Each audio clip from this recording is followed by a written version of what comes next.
किसी शहर के रेलवे स्टेशन पर एक भिखारी रहता था। वो वहां आने जाने वाली रेलगाड़ियों में बैठे यात्रियों से भीख मांगकर अपना पेट भरता था।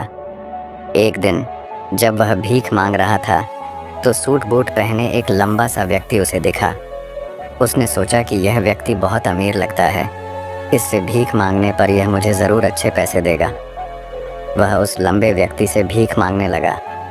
भिखारी को देखकर उस लंबे व्यक्ति ने कहा, तुम हमेशा मांगते ही रहते हो, क्या कभी किसी को कुछ देते भी हो? भिखारी बोला, साहब मैं तो भिखारी हूँ, हमेशा लोगों से मांगता ही रहता हूँ। मेरी इतनी औकात कहाँ कि किसी को कुछ दे सकूं। लंबा व्यक्ति बोला, जब किसी को कुछ दे नहीं सकते तो तुम्हें मांगने का भी कोई हक नहीं है। मैं एक व्यापारी हूँ और लेन देन में ही विश्वास करता हूँ। अगर तुम्हारे पास मुझे कुछ देने को हो तभी मैं तुम्हें बदले में कुछ दे सकता हूँ।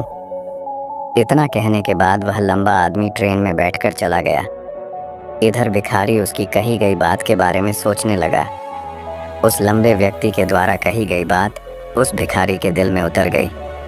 वह सोचने लगा कि शायद मुझे भीख में अधिक पैसा इसीलिए नहीं मिलता क्योंकि मैं उसके बदले में किसी को कुछ दे नहीं पाता हूँ। लेकिन मैं तो भिखारी हूँ, किसी को कुछ देने लायक भी नहीं हूँ। लेकिन कब तक मैं लोगों को बिना कुछ दिए केवल मांगता ही रहूँगा। बहुत सोचने के बाद उस भिखारी ने निर्णय किया कि जो भी व्यक्ति उसे भीख देगा उसके बदले में वह भी उस व्यक्ति को कुछ ज़रूर देगा। लेकिन अब उसके दिमाग में यह प्रश्न चल रहा था कि वह खुद भिखारी है तो भीख के बदले में वह दूसरों को क्या दे सकता है। इस बात को सोचते हुए 2 दिन हो गए, लेकिन उसे अपने प्रश्न का कोई उत्तर नहीं मिला था। तीसरे दिन जब वह स्टेशन के पास बैठा हुआ था तभी उसकी नज़र कुछ फूलों पर पड़ी जो स्टेशन के आसपास के पौधों पर खिल रहे थे। उसने सोचा, क्यों ना मैं लोगों को भीख के बदले कुछ फूल दे दिया करूं। उसको अपना यह विचार अच्छा लगा और उसने वहां से कुछ फूल तोड़ लिए। अब वह ट्रेन में भीख मांगने पहुंचा।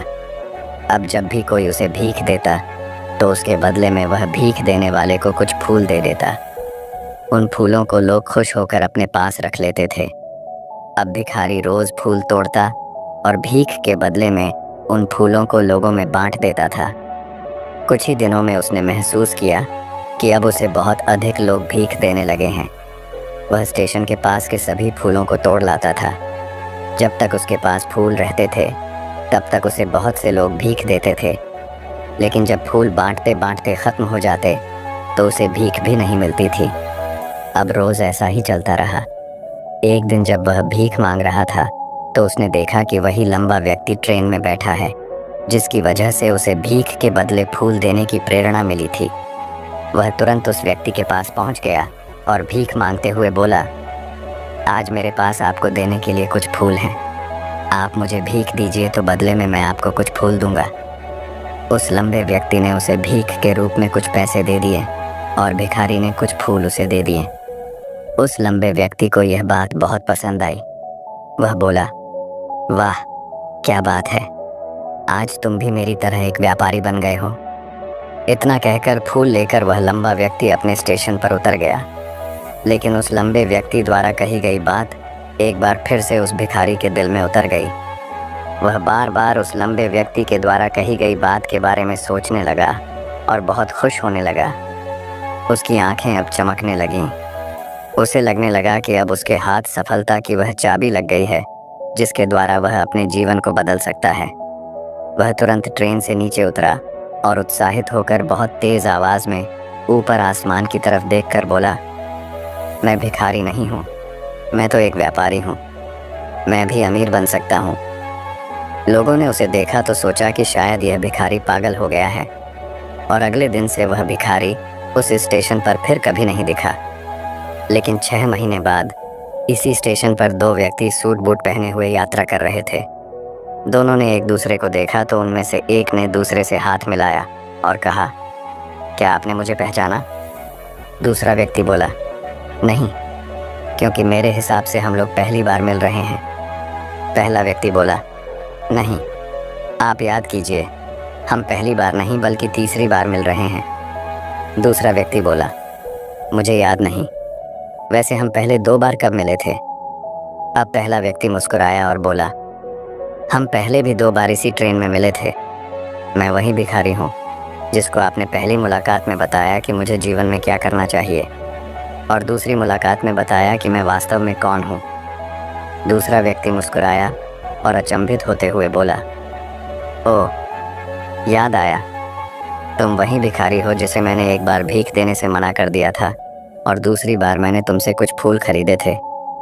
लेकिन आज तुम ये सूट बूट में कहाँ जा रहे हो और आजकल क्या कर रहे हो? तब पहला व्यक्ति बोला, हाँ, मैं वही भिखारी हूँ, लेकिन आज मैं फूलों का एक बहुत बड़ा व्यापारी हूँ और इसी व्यापार के काम से ही दूसरे शहर जा रहा हूँ। कुछ देर रुकने के बाद वह फिर बोला, आपने मुझे पहली मुलाकात में प्रकृति का वह नियम बताया था जिसके अनुसार हमें तभी कुछ मिलता है जब हम कुछ देते हैं। लेन देन का यह नियम वास्तव में काम करता है। मैंने यह बहुत अच्छी तरह महसूस किया है, लेकिन मैं खुद को हमेशा भिखारी ही समझता रहा। इससे ऊपर उठकर मैंने कभी सोचा ही नहीं।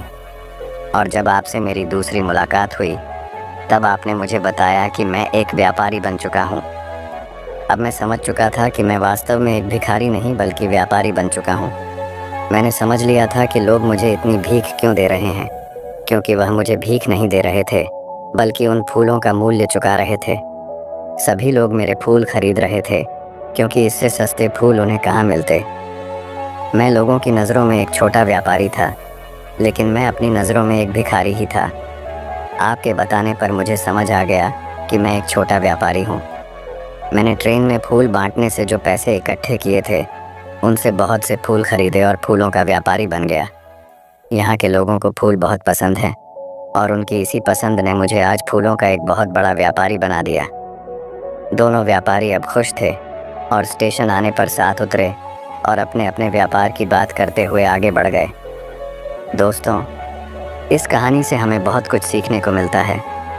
कहानी में लंबा व्यापारी गिव एंड टेक के नियम को बहुत अच्छी तरह जानता था। दुनिया के सभी बड़े व्यापारी इसी जीवन के नियम का उपयोग करके सफल हुए हैं। इस फॉर्मूले को उसने भिखारी को भी बताया। भिखारी ने इस प्राकृतिक नियम को अपना लिया और इसका असर उसके जीवन में साफ दिखाई देने लगा। उसने अपनी सोच बदली और उसकी ज़िंदगी बदल गई। यह कहानी हमें बताती है कि हम यदि अपनी सोच बदल लें तो कुछ भी हासिल किया जा सकता है।